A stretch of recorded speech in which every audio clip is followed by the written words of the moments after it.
All right, you guys, I know it's been about 2 months since my last video and many months since my last restoration video, and this video is actually going to be the last part of the restoration series. In this video, I want to go over what my goal was with this Rock-afire explosion restoration.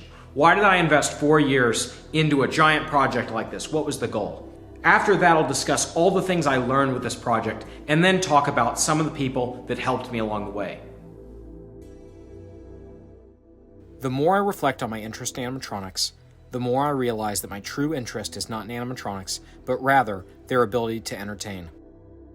Walt Disney conceived of animatronics as a way of taking characters, real or fictional, and bringing them to life using technology.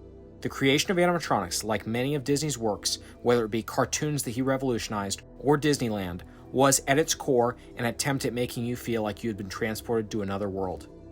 Animatronics were not supposed to be icons of 80s aesthetic or looked at like a horror attraction made to be laughed at or frightened by. They were supposed to be taken seriously. I don't think animatronics are taken seriously, and it makes sense. To be blunt, most animatronics suck, and it's no surprise that people scoff when the subject is brought up. They think about Chuck E. Cheese and other poorly designed, laughable animatronics.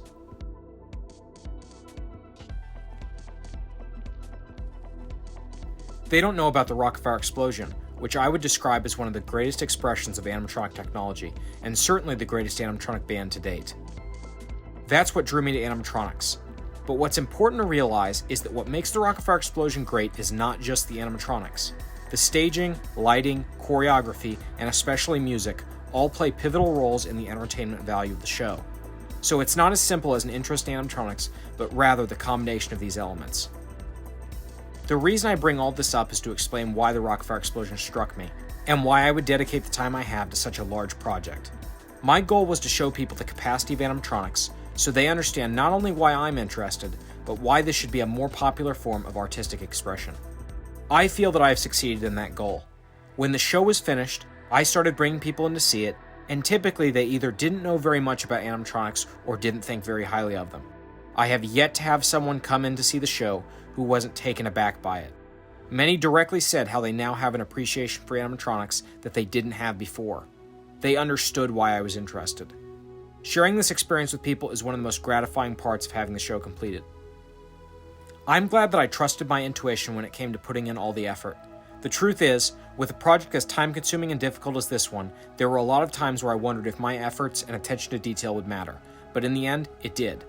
I'm grateful for all the learning opportunities I had in this project. Keep in mind that when I got these characters, they were practically just frames that had operated in a restaurant daily for 6 years. Let's go back through all the various steps of the restoration. The first step was the mechanical restoration of the show. I don't think I did a very good job of documenting this, but it was intense. Though the characters seemed to work great initially, a lot of cylinders began to leak. Once I got the characters onto the stage, even more mechanical issues arose, and I can say now that nearly every single Fabco air cylinder in the show has been replaced. Not just rebuilt, but entirely replaced.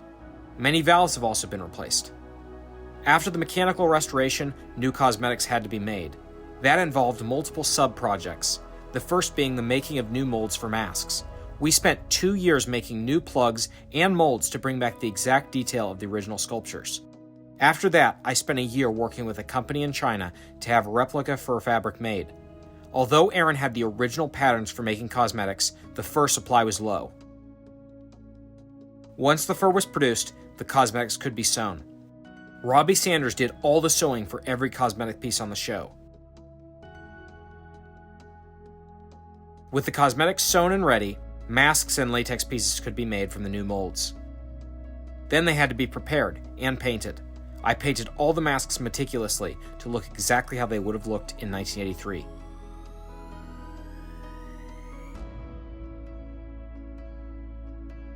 Everything was then furred.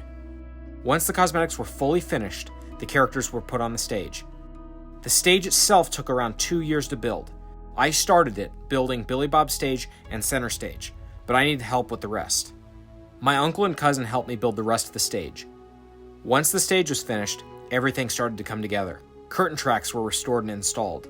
Clouds had to be painted on a 40-foot canvas. All the props had to be restored or remade. Grass had to be laid down. Lights had to be installed. Wires and air lines had to be run. Valances had to be custom made and installed. All the while this was going on, the air system was being set up, using 3 air compressors to power the show. Though I tried to put as much into my restoration videos as possible, the reality is most of the work was done off camera. It would have been thousands, if not tens of thousands of hours of footage.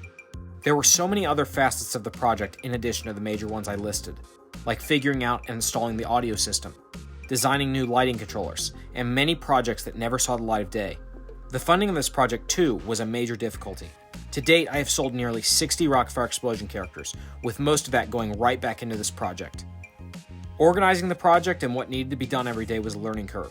It was truly an all-encompassing project. I have learned so much. In terms of people who helped me along the way, firstly, I'd like to thank my parents, who never belittled my interests and were always supportive of my goals. It was my dad who purchased my first few animatronics and encouraged me to take it to the next level. My mom allowed me to take up the entire garage to work on projects during my first few years. I didn't know that one day I would be running a business restoring and selling the characters, and it won't stop there. Next, I'd like to declare that none of this would have been possible without Aaron Fechter, the genius creator of the Rock-afire explosion. I've known Aaron for nearly 10 years now, and he has been an amazing friend and mentor. He helped out a lot with this restoration, enabling us to use his collection of master molds to make new plaster molds and allowing me to investigate documents and files that allowed me to make the show as accurate as possible, while providing support along the way. Robbie and Leighton Sanders helped immensely.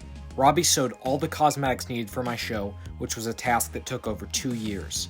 Leighton created the new programming system and helped with many questions along the way. Together, Robbie and Leighton made all the new plugs and molds for the character faces. This took years. Also, my friend Kanan, who was instrumental in helping me do all the electrical work on the show and design the new lighting control system used in the show. He was always there to help and worked many late nights with me.